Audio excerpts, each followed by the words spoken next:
Hello everyone. I hope you are all doing well at home. मैं हूं करण भट्ट और हमारे यूट्यूब चैनल में आप सबका हार्दिक स्वागत है। फ्रेंड्स, हिस्ट्री हम लोग स्टडी कर रहे थे और उसमें भी मॉडर्न इंडिया की हिस्ट्री हम लोग स्टडी कर रहे थे, जिसमें हम लोगों ने यूरोपियन कम्युनिटी का इंडिया में जो अराइवल है उसे स्टडी किया। ठीक है, जिसमें हम लोगों ने पोर्टुगीज, फ्रेंच, इंग्लिश एंड हमारे डचमैन्स के बारे में स्टडी किया। लास्ट का जो हमारा वीडियो था उसमें हम लोगों ने Anglo French struggle of supremacy देखा था, जिसमें हम लोगों ने तीनों कार्नेटिक वॉर्स को स्टडी किया हुआ है। एंड आज का जो हमारा टॉपिक है वो रहेगा causes for the English success and French failure. Right. अब before starting I would like to request you all कि हमारे चैनल को लाइक कीजिए, सब्सक्राइब कीजिए, ज़्यादा से ज़्यादा अपने दोस्तों में शेयर करें ताकि उन्हें भी इस पर्टिकुलर सीरीज के बेनिफिट्स मिल सके। So friends, after completion of 3 Carnatic Wars हमें पता चलता है कि इंग्लिश वॉज द पावर जो कि सुप्रीम साबित होता है as far as India is concern. So यहाँ पे ऐसे कौन से रीजंस थे जिसने इंडिया को इंग्लिश को सक्सेसफुल बनाया और फ्रेंच को फेलियर बनाया? तो पहला रीजन है that English company was a private enterprise. ठीक है, जबकि फ्रेंच कंपनी थी वो एक स्टेट कंसर्न थी। इससे क्या होता था कि भाई इंग्लिश कंपनी यहाँ पे एक प्राइवेट कंपनी थी, उसको कोई भी डिसीजन लेना होता है इंडिया में, तो इंडिया का जो उनका हेड होगा, से फॉर एग्जांपल गवर्नर जनरल या तो फिर उनके गवर्नर्स, उसका ही उनको क्या लेना पड़ेगा, परमिशन लेनी पड़ेगी। And accordingly they will work ahead. So suppose कि अगर मुझे बंगाल पे, being an east India company, मुझे अगर बंगाल के साथ वॉर पे जाना है तो मुझे सिर्फ मेरे गवर्नर जनरल की ही परमिशन लेनी पड़ेगी। मेरा गवर्नर जनरल कहेगा कि यहाँ पे चलो ठीक है करते हैं वॉर, तो ऑन द स्पॉट यहाँ पे दूसरे दिन हम लोग वॉर स्टार्ट कर देंगे।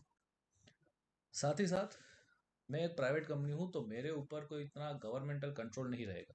ठीक है, ना ही मैं पैसों के मामले में गवर्नमेंट के ऊपर डिपेंडेंट हूँ, ना ही मैं अपनी रिक्रूटमेंट के मामलों में गवर्नमेंट के ऊपर डिपेंडेंट हूँ, ना ही मैं अपने एम्यूनेशंस के मामले में गवर्नमेंट के ऊपर डिपेंडेंट हूँ। सो जो भी कुछ है वो मेरी खुद की प्राइवेट पावर्स के अंदर आता है। तो कुछ भी डिसीजन लेना होगा, रिक्रूटमेंट हो, एडमिनिस्ट्रेटिव हो, चाहे वॉर लाइक सिचुएशंस को हो, तो मैं उसको इजीली यहाँ पे कंसिडर कर सकता हूँ। जबकि उसके मुकाबले अगर फ्रेंच कंपनी की बात करें तो फ्रेंच ईस्ट इंडिया कंपनी जो थी वो टोटली स्टेट कंसर्न थी। मतलब कि उसके सारे डिसीजन, वो एक गवर्नमेंट ऑर्गेनाइजेशन था, ठीक है, गवर्नमेंट कंपनी थी, तो उसके सारे डिसीजंस जो फ्रेंच में उसके राजा बैठे हुए हैं, जो उसकी सरकार बैठी हुई है, वहां से लिए जाते थे। तो अगर समझो कि यहाँ पे मुझे being a French French east India company, मुझे अगर बंगाल से वॉर करना है तो पहले मुझे यहाँ से लेटर लिखना पड़ेगा अपने जो किंग बैठे हुए हैं फ्रांस में वहां पे। अगर वो कहते हैं कि ठीक है we are ready to go for that, तो आप समझो कि उस ड्यूरेशन में इंडिया से फ्रांस फ्रांस आपको लेटर भेजना, वहां से उनका रिप्लाई आना, रिप्लाई के बाद उसके बारे में पैसा आना, उसके लिए एम्यूनिशंस आना, उसके लिए सिपॉइज आना, ये सारी चीजें इतने में तो 6 महीने हो जाते हैं। और तब तक तो पूरी सिचुएशन ही चेंज हो जाएगी क्योंकि तब तक कोई और बंद पार्टी ने यहाँ पे टेक ओवर कर लिया होगा। सो यहाँ पे डिसीजन मेकिंग जो थी वो प्राइवेट कंपनी और पब्लिक कंपनी होने के साथ साथ बहुत ही क्विक एंड डिले हो जाती थी कंपैरेटिवली इंग्लिश। राइट। सो एक पहला मुद्दा ये, पहला रीज़न ये था उनके फेलियर का। सेकंड इज कि इंग्लिश का जो navy power, that was superior in that contemporary time periods compare to French navy. ठीक है, यहाँ पे इंग्लिश एक्सपीडिशंस बहुत सारे हुए थे, तो उन्हें पता था कि कहाँ कहाँ से हमें हेल्प मिल सकती है, हमें किस तरीके से वॉरफेयर में उतरना पड़ेगा। अब यही सारी चीज़ें अगर फ्रेंच नेवी की बात करें तो फ्रेंच नेवी इतनी एडवांस नहीं थी। वो लोग अगर आप बात करें कि आर्मी की तरीके से वॉर करने में एक्सपर्ट थे compare to their navy presence. Right. So ये चीज़ सेकंड एक रीज़न बन जाता है। थर्ड रीज़न कि इंग्लिश के पास 3 मेजर प्लेसेस थे। ठीक है, जैसे कि अगर ईस्टर्न साइड देखे तो कलकत्ता, वेस्टर्न साइड देखे तो बॉम्बे, और साउथर्न साइड देखे तो मद्रास। ठीक है, इंडिया के अंदर ही इन्होंने तीनों साइड को यहाँ पे एंड यहाँ पे उन्होंने क्या कर रखा था, कंट्रोल कर रखा था। जबकि फ्रेंच के पास सिर्फ एक ही प्लेस था, दैट इज पौंडीचेरी। ठीक है, फ्रेंच के पास सिर्फ एक ही प्लेस था, पौंडीचेरी। सो यहाँ पे अगर देखो कि समझ लो कि फ्रेंच अगर इस तरफ मद्रास को टेक ओवर करना चाहते हैं तो बॉम्बे और कलकत्ता से इंग्लिशमैन आएंगे उनके ऊपर अटैक करने। अगर पौंडीचेरी से वो लोग यहाँ जाते हैं कलकत्ता के लिए तो मद्रास और बॉम्बे से आ जाएंगे ब्रिटिशर्स। सो यहाँ पे जो स्ट्रेटेजिक इंपॉर्टेंस होना चाहिए था वो यहाँ पे रहता नहीं है, वो प्लेसेस इनके पास ऐसे नहीं रहती फ्रेंच के पास। ठीक है, the next is commercial interest. जैसे ही फ्रांस को फर्स्ट कर्नेटिक वॉर में एंड अदर डिप्लोमेसीज में सक्सेस मिलती है, तो वो एक थोड़े से पावर में आ जाते हैं, ईगो में आ जाते हैं। फ्रांस जिस मोटिव से इंडिया में आए थे, that is totally commercial trade and business का मोटिव था उनका। तो कहीं ना कहीं इंडिया की पॉलिटिक्स में आके उन्होंने जो है वो अपने कमर्शियल इंटरेस्ट को टोटली निगलेक्ट कर लिया था। मतलब कि अब लोग वो लोग क्या करते थे, अब वो लोग सिर्फ पॉलिटिक्स में ही इंटरेस्ट रखते थे कि भाई किसी भी करके हम लोग एक एक्स वाई जेड राजा को यहाँ पे हराते हैं, उसको टेक ओवर कर लेते हैं, वॉर कर लेते हैं, एक्स वाई जेड चीज़। अब वो लोग ये भूल गए थे कि वॉर करने के लिए जो पैसे होंगे, जो एम्यूनेशंस होगा, जो पैसे आपको मिल रहे हैं, जो आपको रेवेन्यूज जनरेट हो रहा है, वो इंडिया से बहुत ही लिमिटेड हो रहा है। ठीक है, एंड आप एक गवर्नमेंट कंपनी हो तो आपको पैसों के लिए अपनी सरकार पे ऊपर निर्भर रहना पड़ता है। सो वो अपने कमर्शियल इंटरेस्ट, अपने जो रेवेन्यू जनरेशन की जो पॉलिसीज होती है, उसे कहीं ना कहीं निगलेक्ट करने लगे अपने टेरिटोरियल एम्बिशंस के कारण। ठीक है, जबकि इसी मामलों में आपके जो ब्रिटिशर्स थे, देवर experts.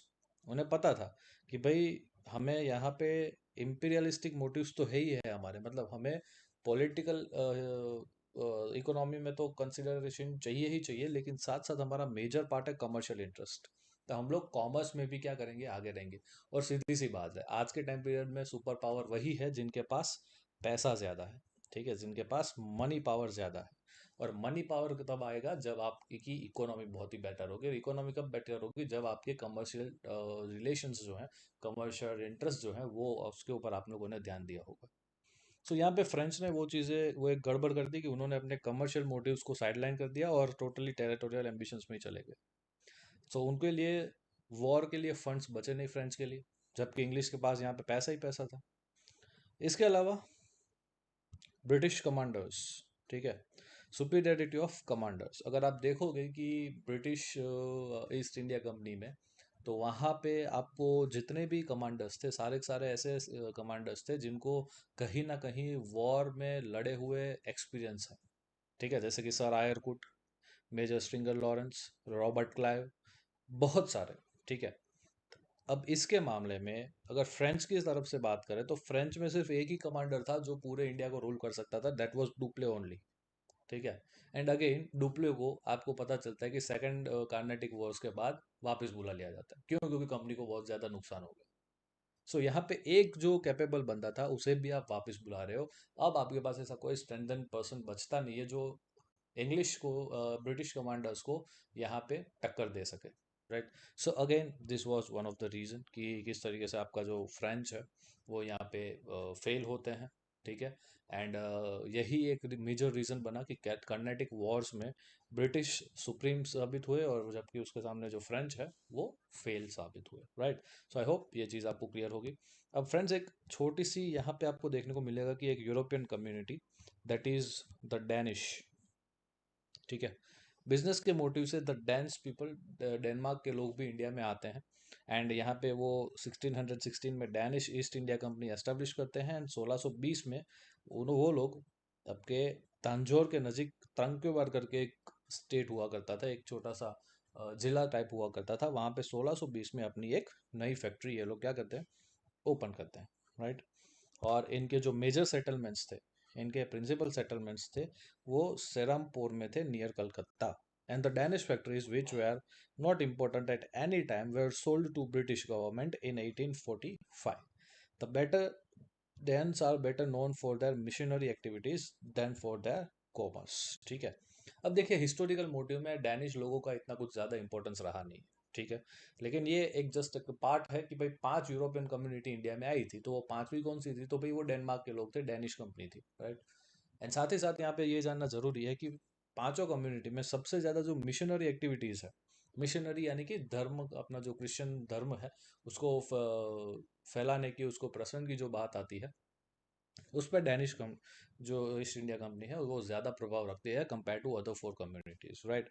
So this is all about the Danish company, Danish East India company, and this is all about today's video, जिसमें हम लोगों ने देखा कि कौन से रीजंस थे जिसमें कर्नाटिक वॉर्स में इंग्लिश सुप्रीमेसी साबित होती है एंड फ्रेंच फेलियर साबित होता है। एंड लास्ट मूवमेंट में हम लोगों ने देखा कि भाई डैनिश ईस्ट इंडिया कंपनी ने इंडिया में आके क्या क्या चीज़ें करी हुई थी। ठीक है, सो आई होप आप लोगों को आज का टॉपिक क्लियर होगा। कमेंट सेक्शन में जाके मुझे बताइए कि आपको आज का वीडियो कैसा लगा। आपको क्या किस तरीके से इन्फॉर्मेशन मिली यहाँ पे और किस तरीके से ये आपको हेल्पफुल हो सकता है, राइट। सो एक और चीज़ मैं आपको रिक्वेस्ट करना चाहूँगा कि हमारे डिस्क्रिप्शन बॉक्स में कर्नेटिक वॉर्स की जो वीडियो है उसकी यहाँ पे लिंक पेस्ट करी हुई है मैंने, जाइए वहाँ पे देखिए कर्नेटिक वॉर किस तरीके से होता है। और साथ ही साथ मैंने अपने टेलीग्राम चैनल की लिंक भी यहाँ पे पेस्ट करी हुई है, जिसमें आप लोगों को पोल्स मिल जाएंगे, जिसमें आपको एमसीक्यूज मिलते रहेंगे, जिसमें आपको मेंस के रिगार्डिंग क्वेश्चन मिलते रहेंगे। Okay, so stay tune with us, और जाने से पहले हमारे चैनल को लाइक कीजिए, सब्सक्राइब कीजिए और ज़्यादा से ज़्यादा अपने दोस्तों में शेयर कीजिए। ठीक है, मिलते हैं अगले सेशन में एक नए